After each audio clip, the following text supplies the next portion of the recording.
go.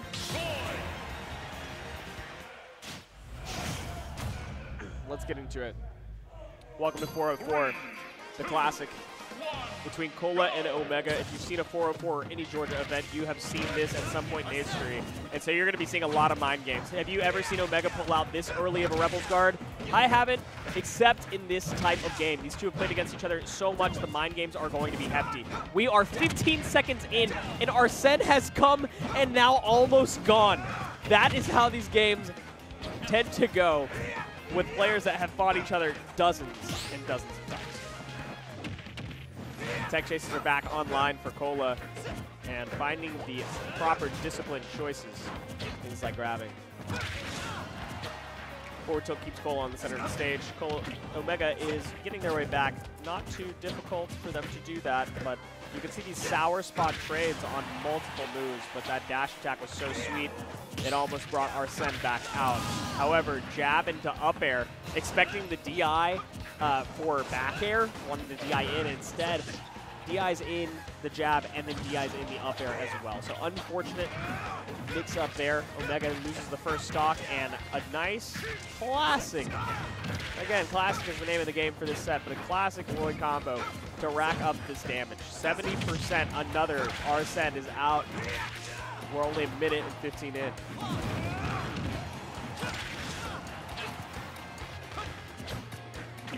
Nice little no option there, but Kola is running away with this one. Now, the sets between these two often go to a game 5, except in high-pressure situations. So we'll see if Omega can come back from this one after this game.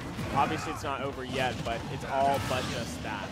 Omega takes Kola's first stock and has quite a hill to climb, with likely only this Arsene left available. If we find another Arsene, that would be a miracle against a character like Roy. But I think that's just all she wrote. Air dodge back, grappling hook, still have the lift from it. The regrab, not quite punished. Kola didn't quite find the distance there. Nice jab lock reset means that Omega gets some percentage jab, but can't quite chase it forward. Kola's just throwing stuff out at this point, honestly. He's got so many opportunities and so much percentage to give up that it's almost better for him mentally to just mash, jump, chase, go for the aggressive choices, and close this game out quickly. Kola takes game 1. Now, what's the choice here, right? Obviously, the stages won't make too much of a difference between these characters. I don't think they're even going for bans. You know, Omega, especially against Kola, likes to run it back. These two have played on PS2 and Small Battlefield more than any other stage between the two of them. So this is not a surprise. Getting back into game 2. What's the adaptation? That's a great question. Kola's kind of running the pace of the game right here, and Omega's got to find edge guards. Edge guards, he finds. Stock 1 goes down for Kola. Omega's found a nice, healthy lead, with Arsene not even having come out yet. So we've got plenty to work through if you're Kola, and plenty to rest on if you're Omega. Couldn't quite find a confirm there. Would have been a little bit dangerous at that percentage that close to ledge. Omega's still got some breathing room, and he's taking all that breathing room to the bank. You can see Kola is even willing to go off stage, trying to find some sort of cheeky edge guard. Can't make it happen, but with that means an overextension so that Omega gets back in the driver's seat, tacks on some damage, and gets the next stock with a down air up smash. Omega now running away with this game just as fast as Kola was in game 1. These two go to blows very often, back and forth, and just like in that first game, it's not a 3 stock. Kola finds one on Omega before any additional can be taken off of that second stock. Rebels Guard is going to be the name of the game in this stock advantage for Omega. Kola's going to play hyper aggressive, and there's going to be some definitely predictable moves to be able to use Rebels Guard against to maintain just that nice, safe, healthy advantage. Trying to take this all the way to the bank. You can see Omega just pressing the attack. 30% Arsene is an early one, and you can see Kola is getting impatient, and a little bit too impatient. Omega reads the neutral get up with an up smash to take game 2. That game was shorter than the first somehow, as this set might last only as long as one game from the last one that you watched. I need some unhinged energy on the mic with me. I need somebody over here that's gonna take me off of this autopilot right now. But until then, we're actually seeing a mix-up here, something a little bit different. Cola's, again, we talked about this earlier. Kola has recently, especially these last year or two, been super not afraid to go for stage counter picks. And if for no other reason than to throw Omega off of his game, because Omega thrives with momentum, Kola chooses to go to Kalos. I don't think this necessarily benefits either of them. But in any case, it does mean that Omega has to find his footing again, find the pace again, and Kola is feeling very comfortable. You can see Kola's actually slowed down the pace of the game quite a bit so that Omega can't hold this momentum, so that Omega can't run away with an advantage state. It has to fully reset mentally. Brilliant, brilliant, brilliant. And the first stock is going to go to Kola off of the backs of that. Omega can't quite find the spacing necessary. Is not as comfortable on this stage as Kola is to adapting to unique environments. This is a worldwide player versus someone who has recently just been on the top 100. Look at this pressure on the edge here. Arsene is going to come out, but that's still a dangerous interaction right there. Sour spot down air sends him a little bit too far away, can't find a confirm. And down air up smash sends him in the wrong direction, can't confirm in the other direction as well. Both of these players blowing back and forth. Pause. Fair drag down. Not ready to detect that, as not many people are. And Omega's able to trade that stock back. Not quite going to take it with a double-edged dance. It's a high percentage, but nothing doing just yet. Omega would like to find the driver's seat himself. But you can see Omega really likes his high pace, high voltage type of energy. Doesn't help that you're down a stock, or rather a lot of percentage here, but even up a lot right now. Big edge guard coming out, opportunity not quite able to be taken. Get up attack is punished. Omega does not often choose get up attack, and Kola somehow is still ready for it. Very disciplined ledge trapping to the end of that stock. And now 43% in Arsene almost online. Omega would like to find the stock ASAP. Kola's not making it easy. You can see landing and just shielding, playing very disciplined and then hyper-aggressive, explosive when needed, and then disciplined again. The Aegon does prevent Omega from having to meet a potential ledge trap there. Getting back to stage, resetting the neutral. Drag down into the up tilt. That's powerful with the Arsene out. Arsene is going to be gone, and you can see Kola's going to hang out on the Angel platform, let that tick down.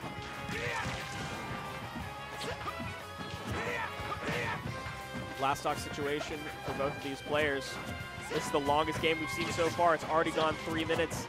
Kalos has forced both these players to recalibrate a little bit, but not ready to get hit by that last hit of double-edged dance. Omega goes down, and Kola goes up 2-1.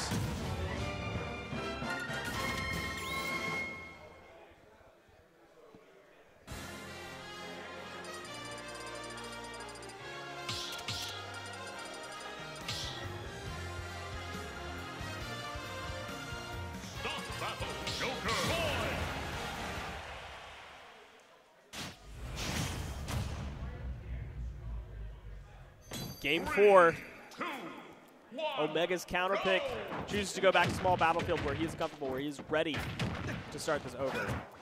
And the music choice is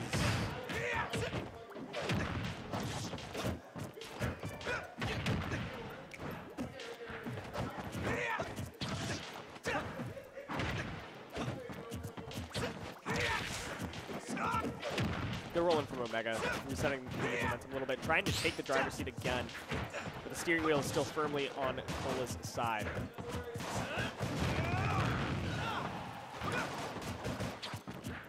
Trading space a little bit right here.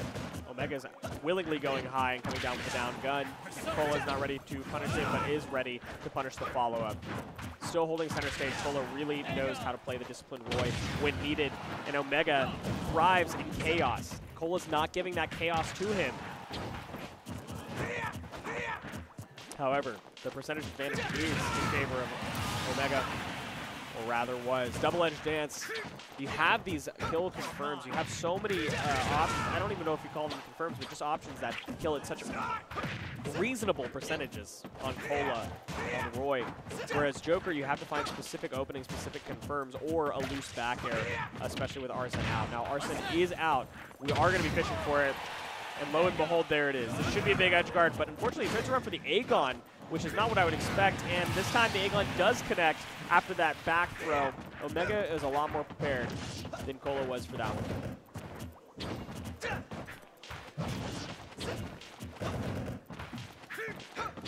Cola's playing very slow on these platforms, hanging out, waiting for the Arsene to go down. Again, disciplined player right here, which is not something that you normally say about Kola, especially at a 404. Now throw back air into Aha. Neutral air dodge does keep him alive for long enough, but you have to eat another edge guard. The high blazer does get him back. Dancing around, just playing the pressure game. The silence is deafening, but the action is surely not.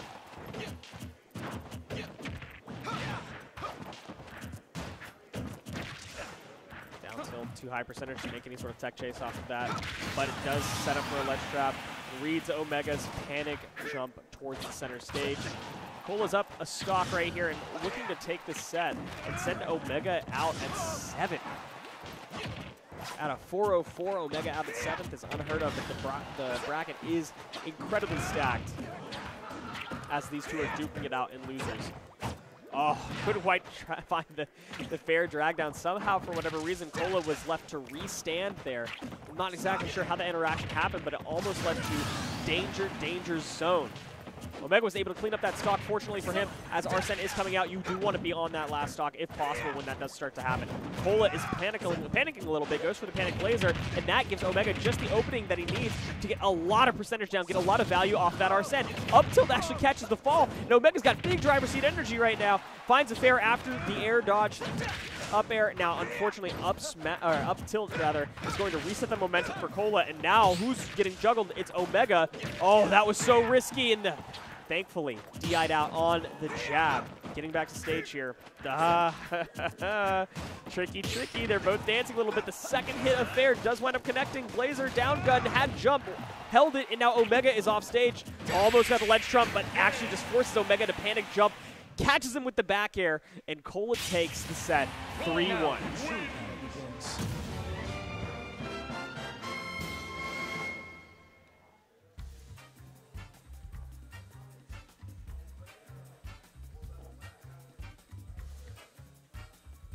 Incredible game, tight set between these two. A lot of mind games, a lot of choices, interestingly, for Kola that were maybe a little bit non-standard. I'd like to attribute that to the new mental for choosing to play melee and how that has kind of shifted his thought process a little bit. So he's coming back to Ultimate with a little bit of freshness to him, a little bit of willingness and to be disciplined, to play in this more thoughtful manner.